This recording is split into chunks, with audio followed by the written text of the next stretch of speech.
This is Back Talk by Successful Black Parenting Magazine, the most listened to podcast for parents by parents.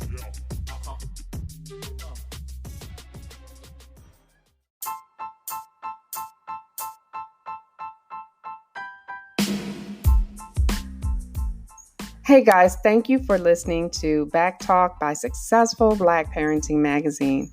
You can help us to level up by supporting this podcast. All you have to do is go to anchor.fm and search for Back Talk by Successful Black Parenting, and then hit the button that actually says support this podcast. I want you to go there now. Go, go, go, go. And thank you ahead of time. Hey there, everyone, and thank you for listening to Back Talk by Successful Black Parenting Magazine, the podcast talk show for parents. I'm Janice Robinson Celeste, your host and publisher of Successful Black Parenting Magazine. Know that our hashtag for this show is and go to our Facebook page for Successful Black Parenting and share the link with your followers. Do that right now, and let people know you're joining us. You can comment on Facebook, and I will post the best comments live on air. Now, my guest today is Dr. Kimberly Underwood. Hi, Dr. Kimberly Underwood. How are you? Hi, how are you? Thank you for having me. I'm glad you're here with us today. She is the research chairperson at the University of Phoenix, and we are discussing today the lack of Black male teachers. So this is an important subject. Now, can you tell the audience a little bit about yourself and how you got interested in this topic? Sure, I will. Well, first and foremost, I'm the research chair of the Center for Workplace Diversity and Inclusion Research at University of Phoenix. I've been in this position for about 2 years. I've been in diversity and inclusion for about 2 decades, so I think I just dated myself a bit, but that's okay. But I've been doing this work for a while. Specifically in higher education for about the last 6-7 years. And so, in doing my work and being the lead of the research center, I got this amazing opportunity about a year ago. And the National Network of State Teachers of the Year came to University of Phoenix and said, hey, let's come together and look at some ways where we can collaborate. And so in having initial conversations, it became really clear that, this topic was really important to both organizations, and specifically because INSTOY does have a Black Male Fellow program where each year they have 12 African-American fellows from across the United States that go through this year-long fellowship. So we wanted to really come together to support them for a year, as well as to look at this topic more in depth as far as the research. Fantastic. So that's how you got interested in this topic. So we know it's a problem, and it's a problem from kindergarten on up to higher education. But why is this a problem? Why is this such a big deal that we can't seem to recruit and retain Black male teachers? I think the big thing is, in doing this work, and our final product was this white paper that we released nationally in June at the INSTOY conference. And the major thing that we found was this number, 2. So 2%.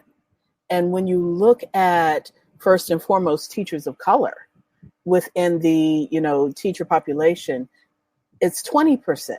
And so that's a small percentage anyway. But then when you look within that 20% and look specifically at, African-American men, it's 2%. And so Black males make up 2% of the teaching population. And so, when you think of it, if I say, your tires on your car have 2% of tread, you're going to do something about it. Or you go to the doctor and he says, well, you only have, 2% air that's coming in your lungs. You're going to do something about it. And so, really thinking about that 2%, what's being done about it. And so, in doing this research and, we looked at different avenues of where, people are doing these efforts to recruit. And so we're finding that, first and foremost, we're relying heavily on alternative certification. For those people who, may not have that traditional education degree, finding that pathway into the classroom. There are a lot of grassroots organizations, Troops to Teachers is doing amazing work. Call Me Mr. But yet and still, we're still at 2%. There's been this major reliance on the HBCUs. And I will say that Howard University had this amazing program a few years ago where, basically they were grooming Black male teachers and getting them into the classroom. But of course, with a federally funded program, when funding cuts off, then the program goes away. And so, really looking at what were these different avenues to really, try to move that 2% forward to a higher number, but yet and still we remain static at 2%. And let the truth be told, if you look very closely behind that decimal point, the number's actually going down each year. Oh, wow. Oh, that's sad to hear, because, you have your white paper report that you guys, you just referenced, but the Education Trust also came out with a report this week. And so I know people are starting to pay attention and look at this because it's called If You Listen, We Will Stay. What teachers of color, why teachers of color leave and how to disrupt the teacher turnover. And, we're working on an article on that now, how parents can help to ask for specific teachers in their schools. If you don't see anyone that looks like you, it's really important that you speak up. But yeah, so is it that they're not being listened to? What are we finding? I think it's just such a complicated process. We looked at this through the whole career trajectory of the Black male educators starting in, high school and middle school. And so, first and foremost, are Black males even seeing teaching as a viable option? And we talk about the cycle of, if I don't see, teachers of color that look like me, how do I see this as a viable option for a career? And then you throw other things in it, such as, the over discipline of, students of color, the instances of standardized testing, and we know the bias there. And then you get into, the other issues of,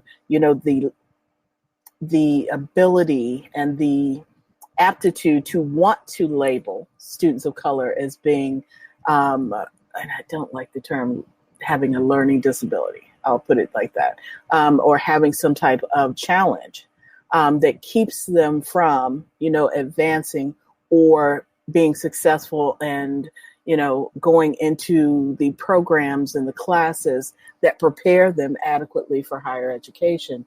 And so then you get into all of this, as well as pay, teacher pay itself.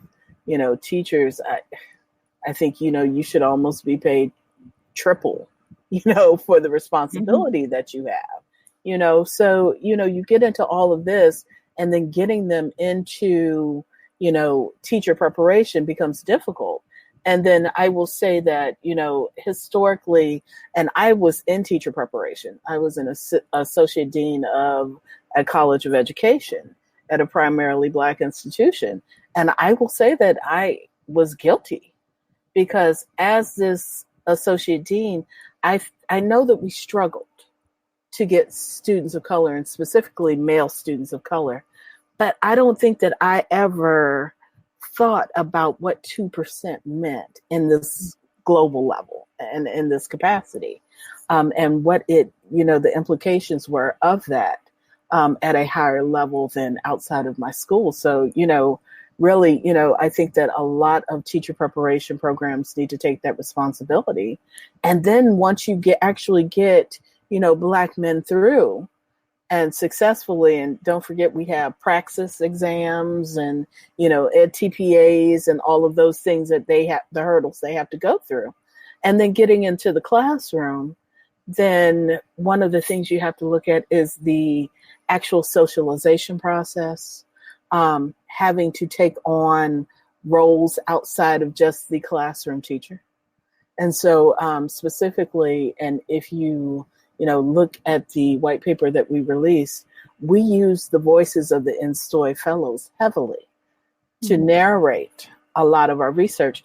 And so you'll see and you'll hear these stories of, they talk about being the disciplinarian. And one, fellow talked about every time a student of color got into trouble, he was pulled out of his classroom to be the disciplinarian. And what he called, and this touched me just when he said, I became all things Black. So anytime anything happened with a student of color, Black student, discipline issue, mentoring was needed. Some of them talk about, having the father figure and, being looked at as the father figure of the school and, or being put in those coaching roles. And so, they talk about the responsibility. And do you understand, one of the things that I will say, they never complained about that. Mm-hmm. They never complained. And this was a group of people that were so passionate about their students and what they did. And you'll see that within the white paper.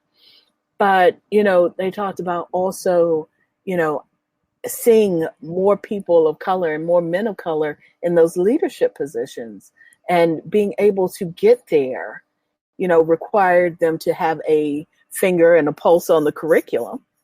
And they're like, being in those situations and in those positions where they were in the middle of the action and they really understood, they were seen as being valuable outside of these coaching and discipline roles, and really being valuable to the curriculum, which they felt was, necessary in order to advance into the assistant principal and principal positions.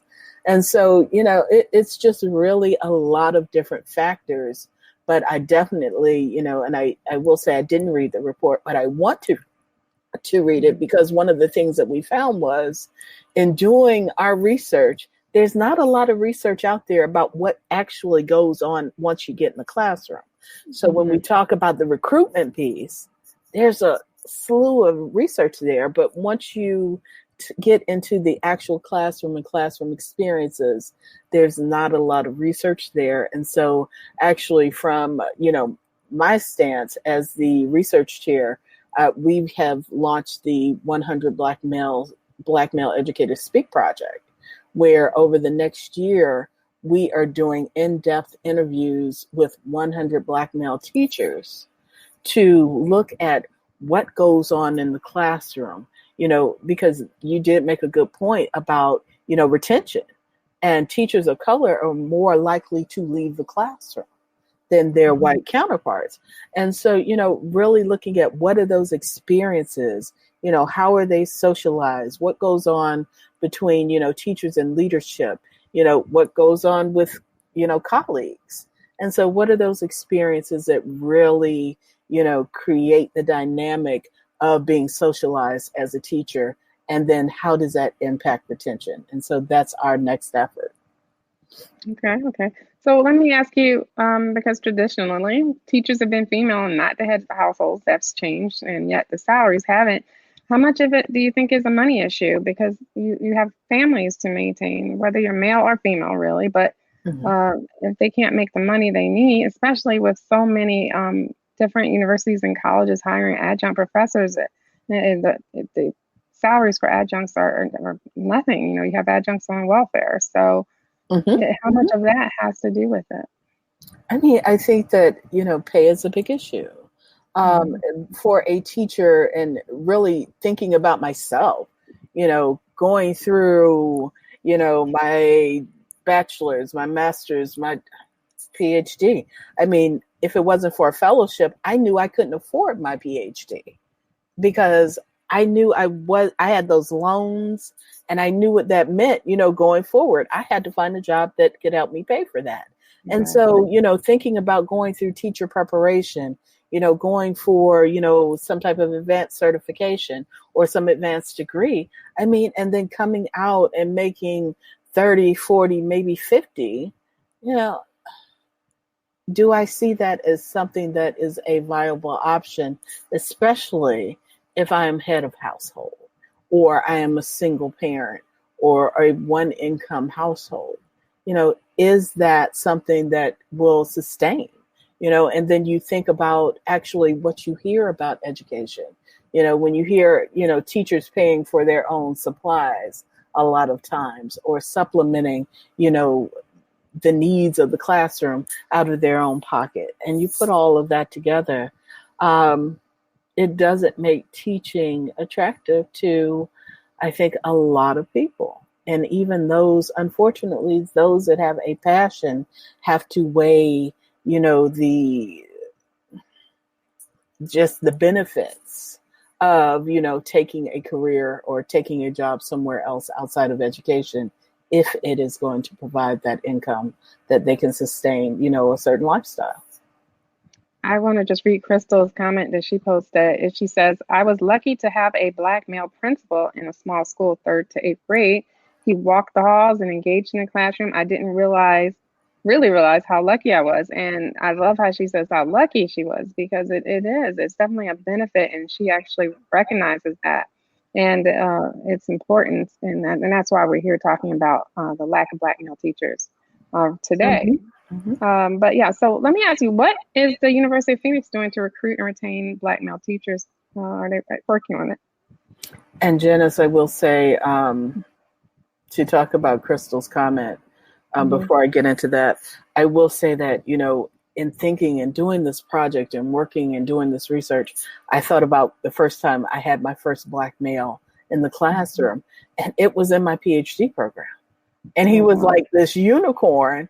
And it was like, finally, after all these years, I found you.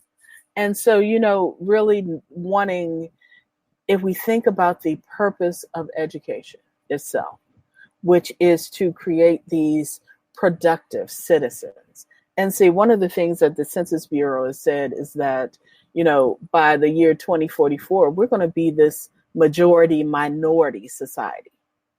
And so all this diversity is going to be present. And so we are preparing students that can be productive citizens within this diverse society. And how do you do that if you don't have diversity present in the teaching ranks, right? And so that being said, you asked a question about what University of Phoenix is doing. So I will say that we're just really getting into this. And so, we're looking at our numbers. We're looking specifically at our College of Ed and seeing, what specifically we can do as far as programs. And then I know, like, for instance, we just had a full panel last Friday of Black male educators, and hosted that panel to really talk. And we brought political figures together, teachers, administrators, to really have this conversation about, Black males in the classroom and diversifying P through 12 education. And so I will say that we're just really, I'm going to be honest, I don't know if we understood exactly the magnitude of what was going to happen just through this one white paper.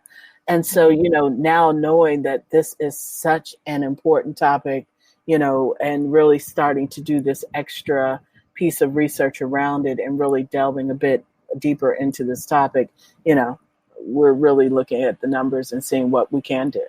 But we do know that, in conversation and thinking about it, it's going to be collective. Everybody has been doing things in the silo, whether it's the grassroots, certain programs, so really looking at what we can do more, more concerted efforts, more, collective efforts, and then really looking at, what can be long-term and what can be sustainable, and how do we get the right people to come together to remind everyone that, this issue of Black males in the classroom is important. And, one of the things that I will say that in the webinar last week, someone said, well, why aren't you worried about all people of color? And my response was, and I will say it here, in looking at the 20%, there has been growth in each of the demographics, whether we're talking about Black women, whether we're talking about Latino men, Asian women. I mean, there's been growth in all of those demographics, race and gender, except for Black men. And so that is why, we're taking the torch and we're championing for, more research around this and resulting in more programming, more actions, and looking at this from, hopefully a higher level. One of the things I will say during the Obama administration, this became quite a topic, diversifying education. Now, funding fell off, administrations changed, but, something that's long-term sustainable that's being put in place is something that's needed for us to really move past and move the needle beyond that 2%.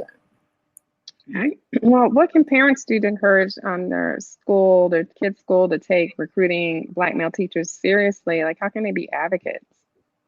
I think that anytime you have the ability to champion, and knowing that, know your numbers, know the numbers of your school, not only know the numbers of your school, know the numbers of your district, know the numbers of your state. They are readily available online.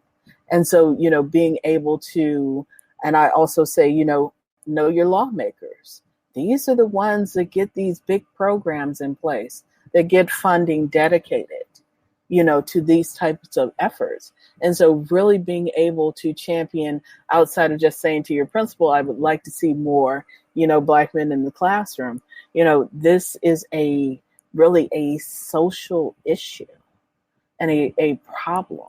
And so really a high level problem, getting people at a high level to really be able to see that it is an issue. And one of the things that we're also looking at is moving this white paper, to higher levels and sending it out and promoting it and flying it out at higher levels within government.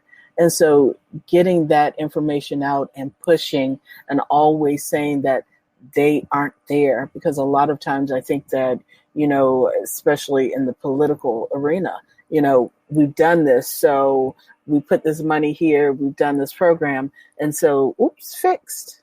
Well, this is something that still is not fixed and needs to be addressed at all levels.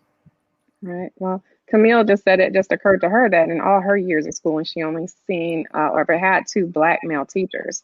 So that's how deep it is. And everyone that you talk to probably can relate.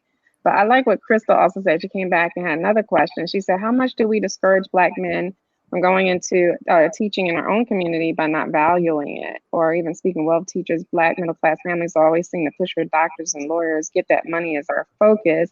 She said her 4-year-old son has a Black male teacher part-time. It makes a difference in his behavior. Mm-hmm. And so I agree with that. Crystal, I completely agree. And, within this paper, we really looked at 3 schools of thoughts and specifically looking at why Black men are needed in the classroom. And the first being that, there's research out there that says, Black men are good for, students of color.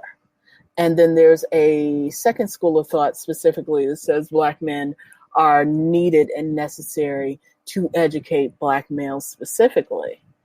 And, within both of those schools of thought, there have been, instances where they've shown, increased test scores, increased self-esteem, better grades. And so that's there. But then there's also this school of thought that says, Black men and teachers of color are needed for all students and for students to be able to understand the value of diversity in society. We have to be able to see that reflected within the most important, place that students will go. When you think about it, school is where, they do a lot of their development, and especially around socializing with others. They do that within the school setting. And so being able to do that in a diverse setting, is important. I think about, when I first started, this was when we had these school shootings and a lot of these public shootings, and thinking about, these shooters and all of this hate, if they had a more diverse environment, or if they had had some interaction, with, someone of, of color, or of a different race, would that have changed? Could that have changed the situation? And not necessarily saying there's a correlation or anything like that, but it's just, my own personal thought. And so, really looking at this, whatever school of thought you subscribe to, the situation still stands at 2%. How do you know? Right. I'm going to be challenged in the next year finding 100 Black male educators to sit down and have this long discussion with, because 2%. So right. Well, we're running out of time, but I wanted to read Christian's comment. She said she only had one Black male teacher, and he was her music teacher. So like I said, everybody can relate. Well, I want to thank you all for listening to Back Talk today by Successful Black Parenting Magazine, the podcast talk show for parents. If you missed part of the show, no worries. You can just wait a few minutes and click play for the replay of this podcast. You can share it with anyone who needs to hear it and get the word out. I want to thank you again, Dr. Kimberly Underwood, for coming on our show. This is such a great topic, and it was such a great show. I want to have you back and talk about this again in the future. Absolutely. Our next episode will be tomorrow, Saturday, September 28th at 11 a.m. Pacific Daylight Time and 2 p.m. Eastern Daylight Time. I will be interviewing Dr. April Lisbon, who is a school psychologist. She herself is raising an autistic child who also has dyslexia. And we're going to talk about parent support when children are diagnosed with special needs. So make sure you tune in, and you can ask questions in the chat on Facebook. And if your question gets picked, I'll ask it live. One more thing, don't forget to follow us too on Twitter and Facebook at Black Parenting One, and on Instagram, we're at Black Parenting Magazine. So our website is successfulblackparenting.com, and it's full of good content to help you thrive and not just survive as a parent. So be sure to rate our podcast, and until next time, we'll talk soon. Kahari, that's Swahili for goodbye. Take care. Good night. All right, we are off air. Oh, wow, we missed one. We had a good one.